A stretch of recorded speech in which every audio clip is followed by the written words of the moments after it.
looks amazing. Hi, this is Mark Brown with Game Maker's Toolkit, a series on video game design. The year is 1996. You're playing Tomb Raider on PlayStation and you need to jump between two platforms. What do you do? Well, first you have to line up the jump by walking to the edge. Then you have to give yourself a run-up.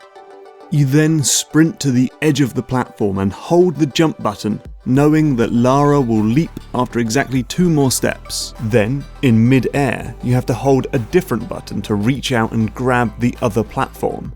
You must keep this button held as Lara pulls herself up on the other side. That's a stark difference to the way Lara moves in her more recent games. She now has immediate acceleration and an ultra-responsive jump, so you don't need to run up anymore. You can move her in mid-air, so you don't need to line up the jump. And she automatically reaches out for platforms and grabs them, so you don't need to press another button. To some, the old way will seem clunky and frustrating. And the more modern controls, which were brought in when Crystal Dynamics rebooted the series with Tomb Raider Legend, are much more palatable and accessible. And of course, there's a lot of truth to that. Tomb Raider 1 operated on an unrealistic grid system. It was designed for a digital input, and it was the result of a developer's first unrefined grasp at working in a 3D space. But I think we also lost something in the transition to the ultra-simple traversal controls we see in games like Rise of the Tomb Raider and Uncharted. The old system demanded expertise. You became a master of the controls, like how you learned to subconsciously flick trick in and out of every grind and manual in Tony Hawk's. And you had to act deliberately and with intention like, dare I say it, Dark Souls.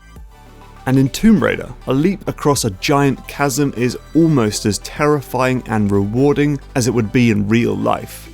Whereas that exact same jump in the decade-later remake Tomb Raider Anniversary is so bereft of challenge that you barely even register that it happened. The slow decline of mechanical sophistication in Tomb Raider's traversal, from adding annoying automated movements like monkey bars, to removing the need to hold grab, to removing the need for a run-up, looks even worse when you compare it to the way the franchise's combat has evolved. We've gone from wildly firing at bats to doing stealth kills, making headshots, taking cover, readying arrows, making and throwing bombs, distracting enemies, pulling down structures, and juggling different ammo types.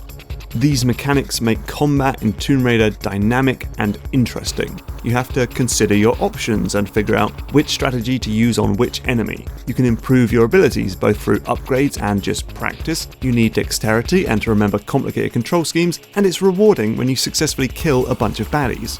But traversal has become practically automated. Jump at the coloured ledge, hold a direction, press jump, hold a direction. Surely we can do something more interesting than this.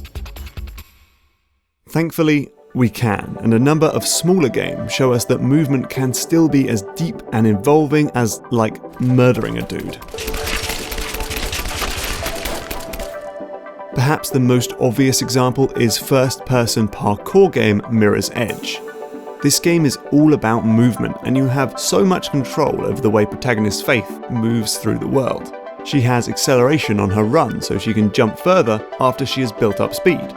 She can tuck mid-jump to clear high fences and roll when she hits the ground to avoid fall damage. Her large repertoire of moves gives you more options when moving through a space. In this early section, you can run up the stairs like a damn chump, or you can bounce off the wall and clamber up here and vault over this bar to get to the same place in far less time.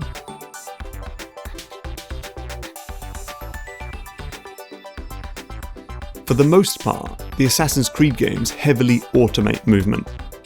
In the most recent entry, Syndicate, you don't even need to climb up buildings anymore, as Evie Fry essentially pinched Batman's grappling hook from Arkham City. And away we go. Look at that! Straight to the top, baby! But I'd be remiss not to point out the grasp mechanic in Assassin's Creed 2.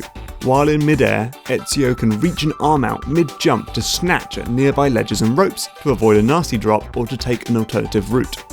Experienced players can use this to give themselves more control when exploring the city's rooftops.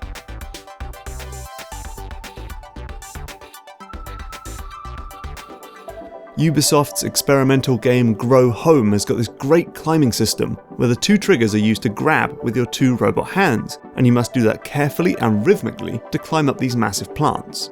As you get higher and nervously wobble along these thin branches, it gets genuinely quite tense. Compare that to climbing this massive tower in Tomb Raider 2013, which you heroically scale by holding up on the analog stick. Lara might look terrified, but trust me, you won't be.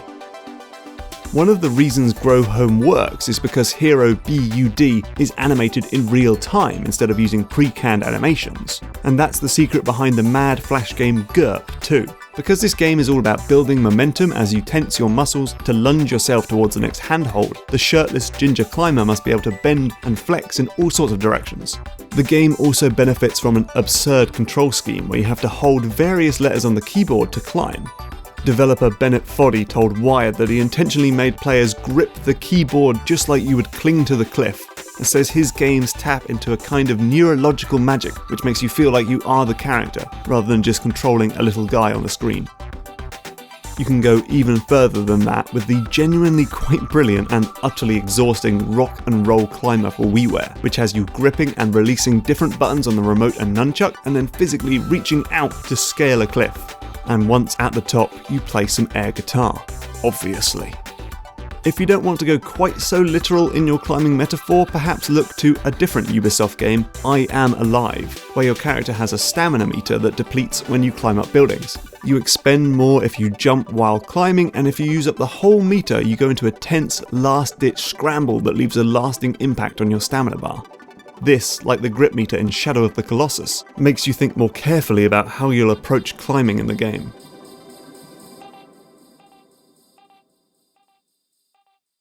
What all these games do is prove that climbing can be challenging and nuanced. By asking you to consider things like momentum, inertia, and grip strength, they prove that traversal can actually be a mechanic that's every bit as deep as combat.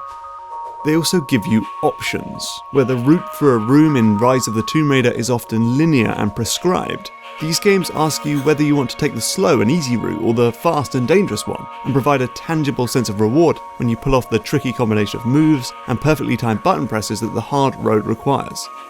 Many of them use their controls to make you feel closer to the action on screen and use real-time animation to capture the dynamic and analog nature of scrambling up a wall. So if Lara Croft wants to trade in clambering for killing, that's her business. You do you, Lara, I'll find my fun in the challenge tombs. But, for a second, imagine a Tomb Raider game with the physics of Mirror's Edge, the tense grip meter of I Am Alive, and the hand-over-hand climbing of Grow Home, and just try and tell me that it doesn't make you a little bit excited.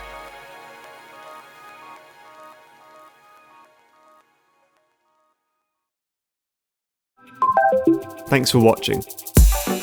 What's your favourite game about climbing, traversal, or parkour? Let us know in the comments below.